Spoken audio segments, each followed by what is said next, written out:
안녕하세요. 코인 알려주는 남자입니다. 어제에 비해서 비트코인 가격이 많이 하락을 했는데 이 하락이 어디에서부터 기인한 건지 FOMC 변동성이 확대되고 있는 모습에 대해서 한번 얘기를 해보고요.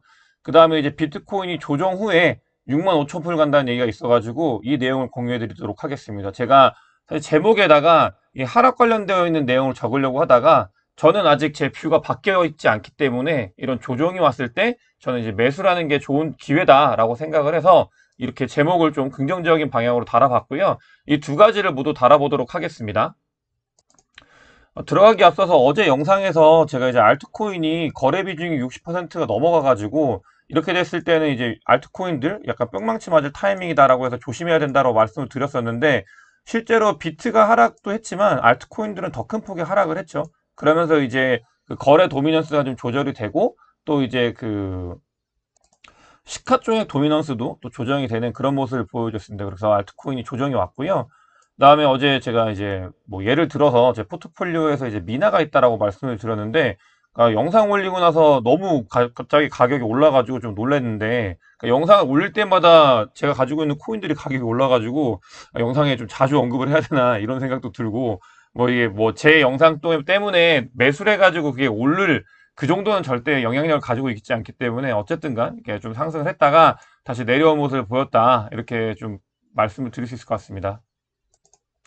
먼저 비트코인의 가격인데요. 어제 이제 23.6K에서 놀던 비트코인이 오늘 이제 22.78K에서 놀고 있는 모습을 볼 수 있습니다. 22.78K는 상승을 하고 나서 추가 상승을 한 그 저점인데 이 지점에서 지금 이제 바닥을 찍고 올라왔다가 내려갔다가 지금 계속 여기서 횡보하는 모습을 보여주고 있고요. 이런 것들은 지금 어쨌든 간 이번에 이제 FOMC가 목요일에 진행이 되는데 요 관련되어 있는 매크로 이슈가 가장 큰 영향을 미치고 있는 것 같아요. 그리고 좀 어제 뭐 코비드19가 이제 코로나19가 아직은 WHO에서 이제 그 감염병이나 그 굉장히 관리해야 되는 감염병이다라는 걸 그대로 유지한 게 영향을 미쳤다라고 분석하는 분석도 있고 이런 것들이 물려가지고 이제 23.6K에서 22.8K까지 하락한 모습을 보일 수 있습니다. 그래서 거기에 추가적으로 또 어떤 것들이 있는지 구체적으로 한번 살펴보도록 하겠습니다.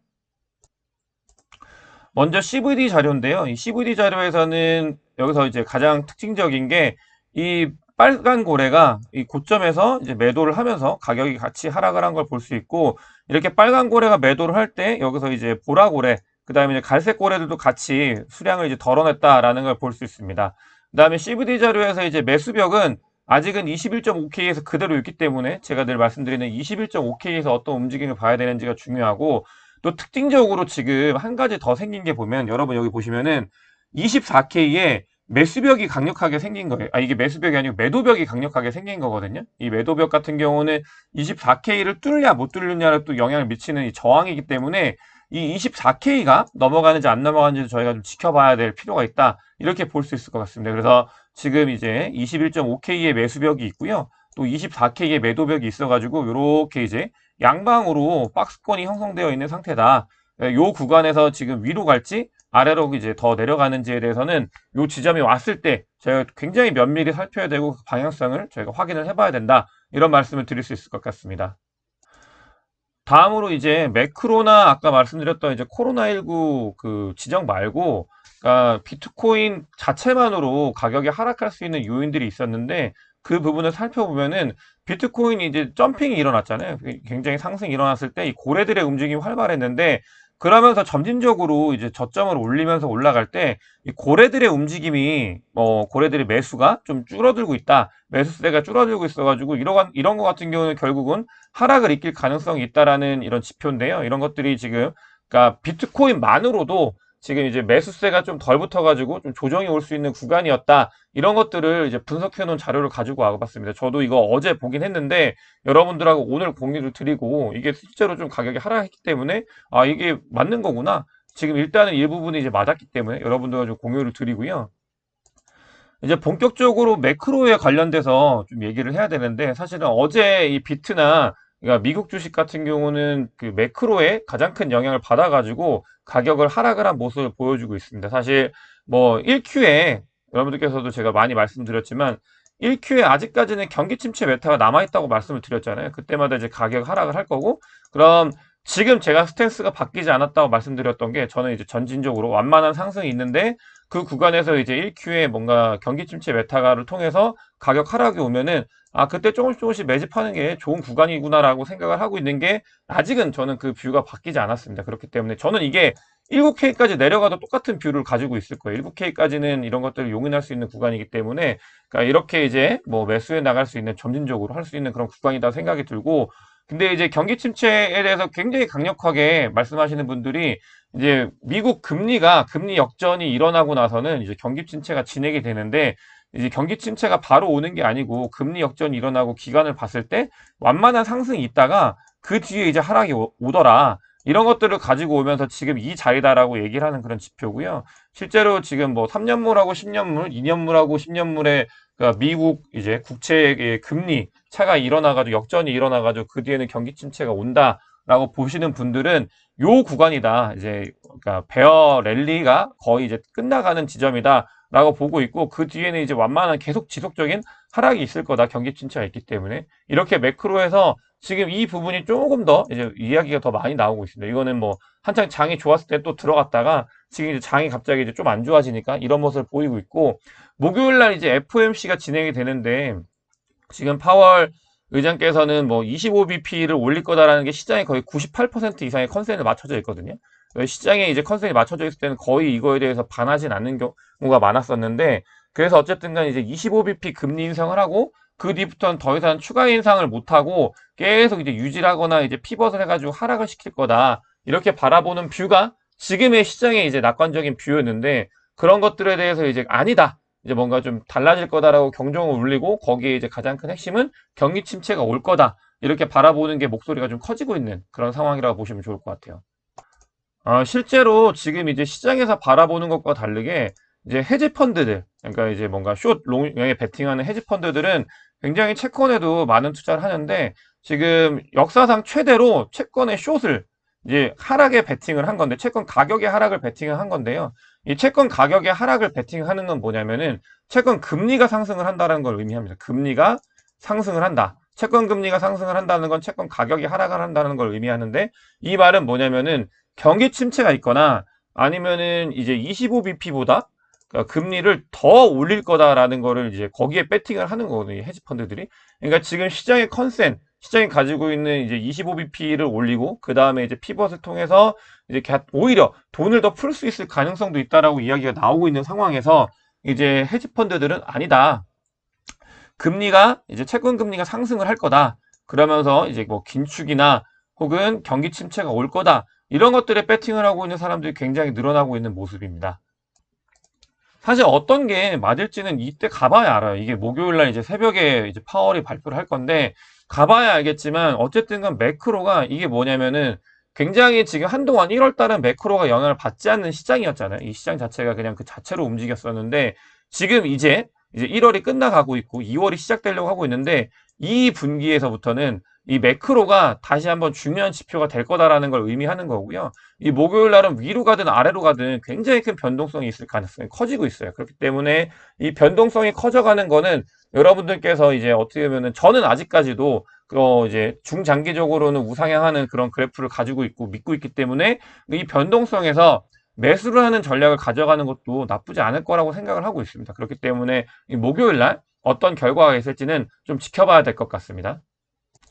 그럼 제가 이제 제목에서 이제 6만 5, 뭐 상승을 할 거다, 끊임없이 상승을 할 거다라고 했는데, 그러니까 이게 어떤 것들인지 어떤 근거를 통해서 이렇게 나왔는지 얘기를 해보면은 피터 그랜트라고 해가지고 이분이 이제 비트코인 가격에 대해서 굉장히 예측을 잘하셨어요. 지금 저는 뭐 제가 프레드를 추종한다고 많이 말씀을 드렸는데 이 피터 그랜트 같은 분 같은 경우도 비트코인의 상승론자가 아니거든요. 상승만 한다고 말씀드리는 게 아니라 2023년도, 2022년도에 비트코인 하락이 올 거고 13,000불까지 떨어질 거다라고 이제 예측을 하셨던 분인데 15,000불까지 떨어졌었죠. 그렇기 때문에 정확하진 않지만 이 방향성에 대해서는 굉장히 좀 잘 맞추시는 분인데 이분이 저항이 있겠지만 올해 중순에 65,000달러 이상으로 오른다라고 이제 평가를 하셨어요. 그리고 중장기적으로 더 크게 오를 거라고 말씀을 하셨고 그렇기 때문에 어떤 이 뷰를 보고 있냐면은 단기적으로는 2OK까지 올라갔다가 그 다음에 이제 19K까지 떨어진다.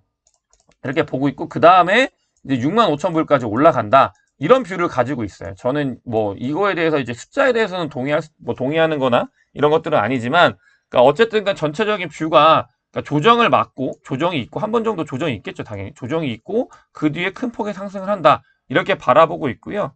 이렇게 이제 바라보는 것들은 정확한 가격 예측은 어렵지만 방향은 맞을 거다라고 얘기를 하고 있고, 실제로 2022년도에도 피터 브렌트가 이제 13,000불까지는 아니지만 가격이 그때 이제 뭐 4만 불, 5만 불일 때 이제 13,000불, 그 다음에 이제 뭐 15,000불 이런 거 예측하는 게 굉장히 어려웠는데, 그때도 이제 방향이 하락일 거다라고 정확하게 예측을 했었고요. 그렇기 때문에 이 부분에 있어서는 조금 좀 유념하게 봐야 되는 것 같아가지고 가지고 와봤습니다.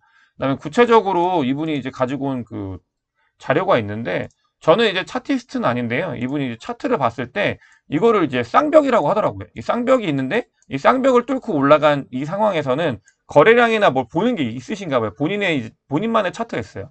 본인만의 차트가 있는데, 이런 경우에는 이게 이제 여기서 이제 조정이 오잖아요. 조정이 오고 나서 일단 2OK까지는 갈 거다. 이렇게 바라보시는 것 같아요. 그 다음에 이제 1OK까지 내려갔다가 그 다음에 이제 6OK까지 올라갈 거다. 이렇게 보고 있기 때문에 여러분들께서도 이거에 대해서 뭐 완전히 추종하실 필요는 없지만 그냥 이런 뷰가 있다. 그러니까 상승이 있으면 당연히 조정이 있고요. 그 뒤에 이제 더 큰 폭의 상승이 있을 거다라는 거를 여러분들께서 좀 봐주시면 좋을 것 같고, 또 이거 같은 경우는 이제 루크 브루이즈라 그래가지고 좀 약간 인플루언서는 아니에요. 인플루언서는 아닌데 기사에 있어서 가져와 봤는데, 0.1비트가 있으면 당신은 세계 상위 1% 부자라고 하면서 굉장히 이제 비트코인의 강세를 주장하신 분입니다. 이 주장을 한 거는 어떤 근거가 있냐면, 이제 사토시 나카모토가 이제 비트코인을 할비니에 매일, 이 할비니 같은 경우는 누구냐면은 사토시 나카모토가 처음으로 비트를 채굴한 거를 거래를 시킨, 이제 보낸, 이 할비니의 월렛으로 보낸 사람이거든요. 근데 할비니 같은 경우도 굉장히 유명한 이 암호 학자고요. 근데 많은 분들이, 그리고 또 제가 좀 굉장히 존경하시는 이 우태민 선배님께서, 그러니까 할피니가 이제 사토시 나카모토의 가능성이 굉장히 크다라고 말씀을 좀 하셨죠. 그럼 저도 개인적으로 이 부분은 굉장히 공감을 합니다. 근데 어쨌든 간 이 할피니가, 그러니까 뭐 이제 그때 예측을 했을 때 비트코인 가격이 1,000만 달러를 갈 거다라고 얘기를 했었고, 그때는 1달러도 아니었거든요. 그냥 만들고 나서 이런 얘기를 했었는데, 지금 경제 규모로 환산해 보면 이제 4,000만 달러가 된다라고 이런 것들을 하면서 0.1 비트코인이면은 전 세계 상위 1%가 된다라고 하면서 이제 늦은 때는 없다.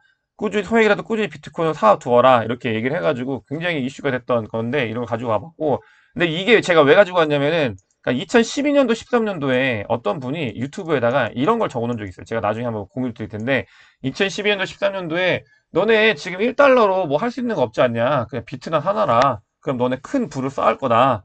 조금이라도 제발 사놔라 라고 하고 막 엄청 많이 말씀하신 분이 있거든요. 그분이 이제 요즘 막 비트코인 엄청 많아가지고 전세기 타고 다니고 막 그런 분이신데, 그분이 이제 비트코인 엄청 쌌을 때 좀 사달라 라고 계속 얘기를 하셨던 분인데, 그러니까 그러면서 이제 지금 뭐 비행기 전세기도 타고 다니시고 막 엄청 큰 부를 이뤘는데, 이런 사람들이 지금 또 등장을 했다. 그래가지고 이제 0.1개라도 있으면 전 세계 상위 1% 부자가 될 거라라고 이제 얘기를 해가지고 그러니까 이슈가 됐던 그런 내용들입니다. 근데 단순히 이게 웃고 넘어갈 게 아니고요. 이 안에 근거가 이제 뭐 법정화폐나 이런 것들이 지위력이나 구속력을 좀 잃을 거다. 그러면서 가치가 떨어질 거다라고 얘기를 하면서 이런 것들을 이제 측정을 한 건데, 저는 그 부분에 있어서는 굉장히 동일해요. 실질적으로 이제 전 세계 상위 1%까지 갈 거냐에 대해서는 좀 더 봐야 되겠지만, 그러니까 법정화폐의 구속력이나 이 뭔가 법정화폐가 가지고 있는 이 지위, 이런 것들이 점점점 내려가면서 비트코인이 좀 더 올라갈 거다. 밸류가 계속 억화가 될 거라는 거는 동일하는데, 그 부분은 요즘에도 많이 나오고 있습니다. 나이지리아 같은 경우는 지금 비트코인이 프리미엄 60%가 넘어가요. 왜냐하면 이제 자국의 법정화폐가 굉장히 지금 위크니스하기 때문에 이런 것들을 커버하기 위해서 나이지리아 분들이 비트코인을 많이 사고 있는 거거든요. 그래서 지금 나이지리아에서 비트코인 팔면은 3만 8,792불에 팔 수 있습니다, 여러분. 지금 비트코인 가격보다 60% 넘게 올려가지고 팔 수, 이거 약간 김치 프리미엄 같이 나이지리아 프리미엄이 발생해가지고 지금 굉장히 비싼 가격에 팔고 있는데, 이거 같은 경우는 아까 말씀드린 것처럼 나이지리아 법정화폐가 굉장히 그 가치가 떨어지고 있기 때문에 지금 이제 프리미엄이 붙어가지고 이제 거래가 되고 있는 상태.